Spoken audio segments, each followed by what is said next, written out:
Let me give you some context, and great. I thought that was a really great kind of historical overview of how we got to where we are today. I want to share some sobering statistics about buildings versus industry versus transportation. If you look at total energy consumption in the U.S., so specifically we're looking at energy required to heat, cool, and light buildings. It's about 39% of total energy consumption. That's much larger than transportation, larger than industry. If we look at electricity, it's even more dramatic. And if we look at other kinds of resource impacts, waste output, CO2 emissions, buildings, the buildings we work in, live in, learn in, play in, are really the most important part of the problem and potential solution for negative climate change. That's the bad news. The good news is, unlike some areas that frankly I think get more attention than they should, at least relative to their contribution to the problem, so creating more cost-effective electric cars or cellulosic ethanol processes that don't compete with food stock, all very important stuff. But many of those areas, I mean, they're still working on the science, but the technology, if you will, to dramatically reduce the energy use, water use, carbon use, resource use in buildings, it exists today. You can go to Home Depot. It costs no more than non-sustainable materials. And so what I'm going to do is talk about what we're doing at LivingHomes, but actually save most of the presentation to specifically review the things that we do to dramatically reduce the energy and water resource use of our homes, and also that make the homes healthier. And everything I talk about are all the materials, all the finished fixtures are things that are commercially available at increasingly more cost-effective prices. Quick overview on us. We're a very niche design and building firm. We focus on consumers, variously called the cultural creatives, who really value great design or form and functionality in the products they buy. Right, so they're buying Michael Graves products at Target and using Apple products and buying from maybe a few select pieces of design within reach, but maybe more at IKEA and reading Wired and Dwell. And these consumers are driving Priuses and hybrids and buying Patagonia and buying organic food. The challenge is the production home builders, the KB Homes, Lennars, Pulte's, Centexes of the world, don't build for that, for the cultural creatives. So we're focused on that group, and our formula is pretty simple. We just get great world-class architects. We integrate an extremely comprehensive environmental program, and we're using factory production to make our homes better, quicker, cheaper, with smaller ecological footprint. So our first architect we started working with is Ray Cappy. Ray started Side Arc right down the street. He's a modernist in kind of all the ways that you would know, at least a California modernist. So open, simple, linear floor plans, outdoor in, but he really integrates a craftsman-like attention to detail and warmth, which we love. We also work with Karen Timberlake. They were the AI Firm of the Year a few years ago. I believe no firm in the world does a better combination of great design, sustainable design, and also prefabrication. Actually, they're very experienced with prefabrication, so we're very honored to work with those guys. And then we have an internal team of designers too. Quick overview on prefab. You may have heard a lot about it in the past few years, particularly from Dwell. Prefab, before fabrication, really means anything you do before you get to a site. And there are 4 major building systems, each of which are also 4 major markets that comprise prefab. The biggest market is manufactured homes, commonly known as mobile homes. They have to conform to HUD code. They can't be permanently installed. And as I describe these, I'm going to talk about things that happen mostly in the factory to things that mostly happen on site. Modular is where you take big chunks of the home, like big pieces of Lego, and you put them together. Now they have to conform to local building code, and in California they can't be discriminated against. They are like any site-built home. Panelized is where you're doing pieces of the home, typically walls. Kit, where you pre-cut the materials. Obviously much more work to do on site. So when prefab works, and it doesn't work for all kinds of installations, you can definitely do things much quicker, because typical site-built home, you do all your foundation work, and only when you're done with that can you start framing and doing the plumbing and the wiring and the rest of the work.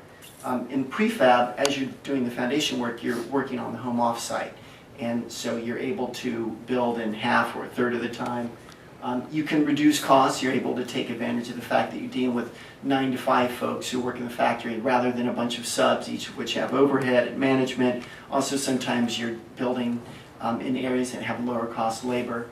You can get a higher quality product, believe it or not. I know that may not be intuitive thinking about mobile homes, but in California, the state mandates that modular structures, at least, are built to a higher building code. And the reason is that during transport, your mods are subjected to wind shear and vibration like mini earthquakes, so they have to be built tougher.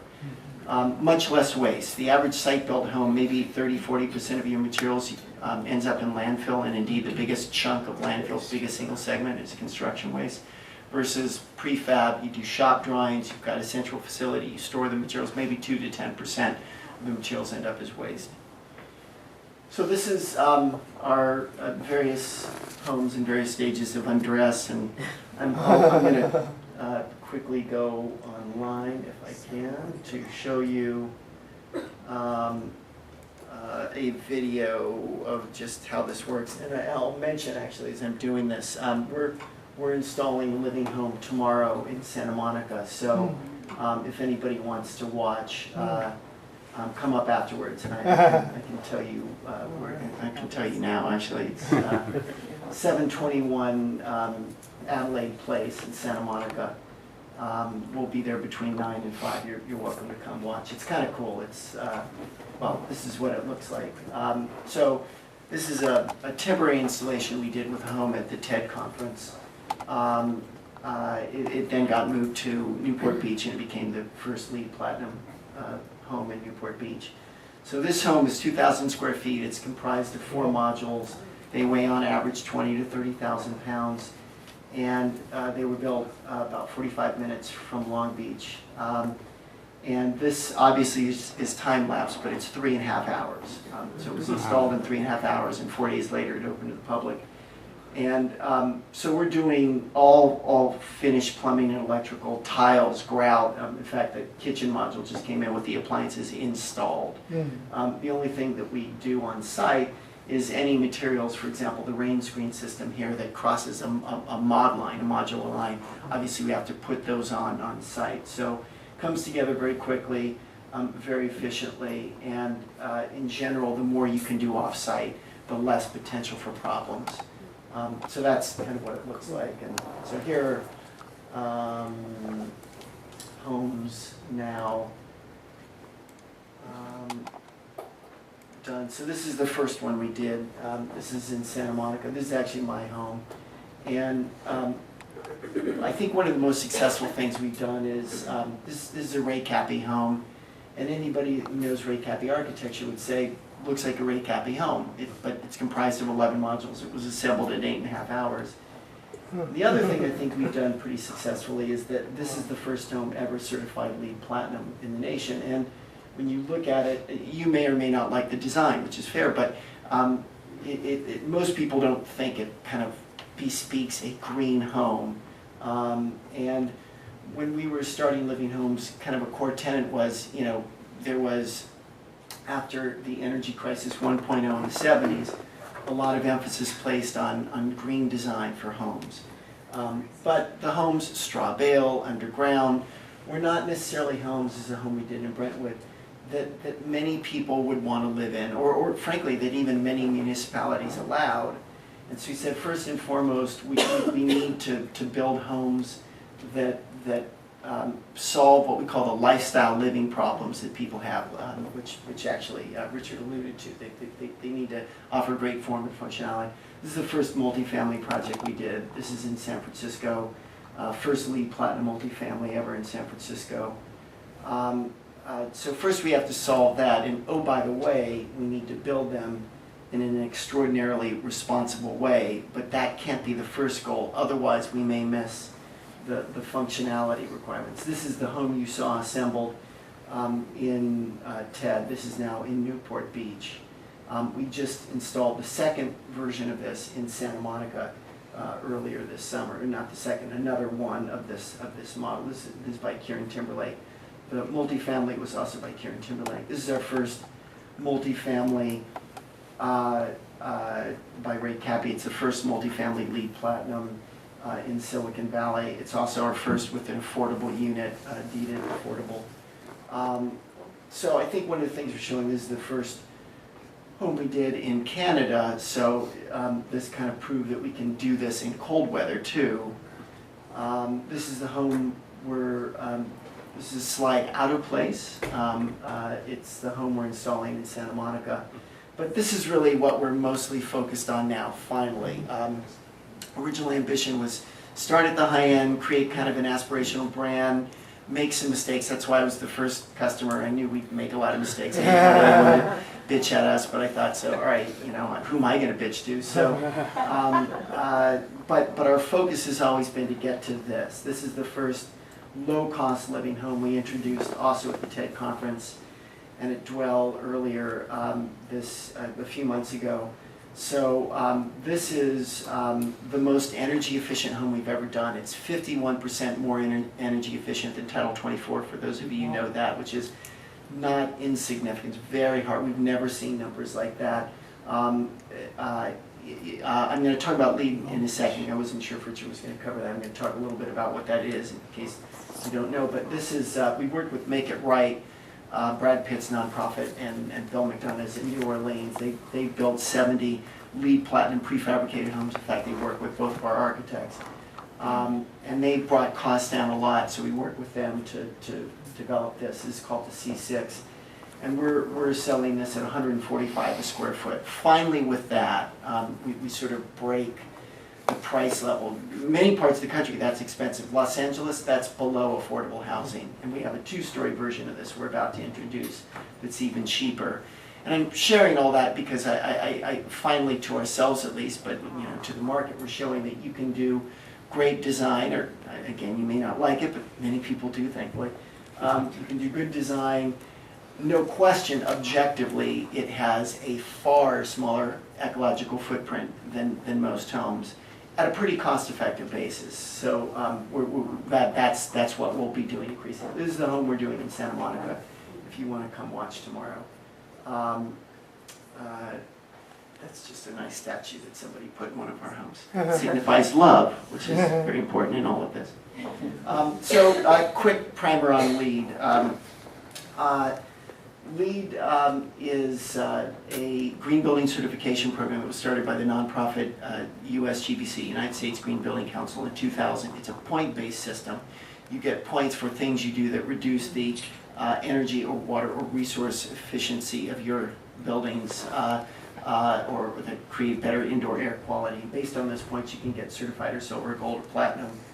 There are different LEED programs for different types of buildings.